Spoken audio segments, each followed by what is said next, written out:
સહજ ન્યૂઝ. દાહોદમાં ગૌમાતાને રાષ્ટ્રીય દરજ્જો આપવા ભવ્ય રેલી. ગૌ ભક્તોએ મામલતદારને આપ્યું આવેદનપત્ર.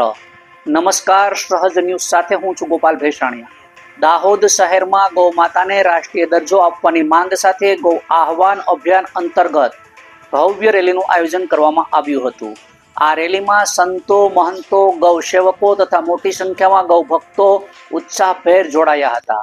દાહોદના રામાનંદ પાર્કથી પ્રારંભ થઈ હતી અને મંડળ ચોકડી ગોવિંદનગર સર્કલ માર્ગે થઈ મામલતદાર કચેરી સુધી પહોંચી હતી. સમગ્ર માર્ગ દરમિયાન ગૌ ભક્તોએ ગૌ માતાને રાષ્ટ્રીય માતા જાહેર કરવાની માંગ સાથે બેનરો પ્રદર્શિત કર્યા હતા અને તેમજ ગૌ સંરક્ષણના સમર્થનમાં સૂત્રોચ્ચાર કર્યા હતા. મામલતદાર કચેરી ખાતે પહોંચ્યા બાદ ગૌ ભક્તોએ ગૌ માતાને રાષ્ટ્રીય દરજ્જો આપવાની અને ગૌ હત્યા પર સંપૂર્ણ પ્રતિબંધ મૂકવાની માંગ સાથે મામલતદારશ્રીને આવેદનપત્ર સુપ્રત કર્યું હતું.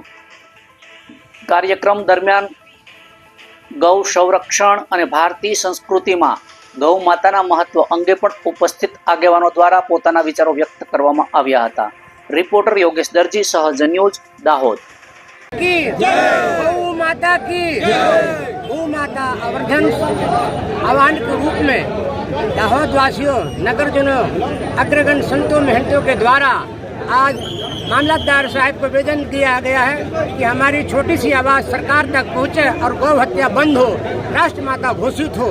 भगवान श्री राम ये ब्रह्म का अवतार इस पृथ्वी पर विप्रधेनु सुर संहिता लीन मनुज अवतार निज इच्छा निर्मित अनुसुर माया गुंगोपार. गायों के चारों पैर पे अर्थ धर्म कर्म मोक्ष का वास है. भगवान का जब जब अवतार इस पृथ्वी पर हुआ है तो गायों की रक्षा के लिए, धेनु की रक्षा के लिए, संतों की रक्षा के लिए, विप्रों की रक्षा के लिए होता है. उसी संदर्भ में जब वेद पुराण में ऐसा कहा गया, वर्णन किया गया है, तो ये आवाज़ सरकार तक पहुंचनी चाहिए और सरकार में पहुंचने के बाद गौ हत्या बंद हो और राष्ट्र माता घोषित हो. बोलो गौ माता की, गौ माता की.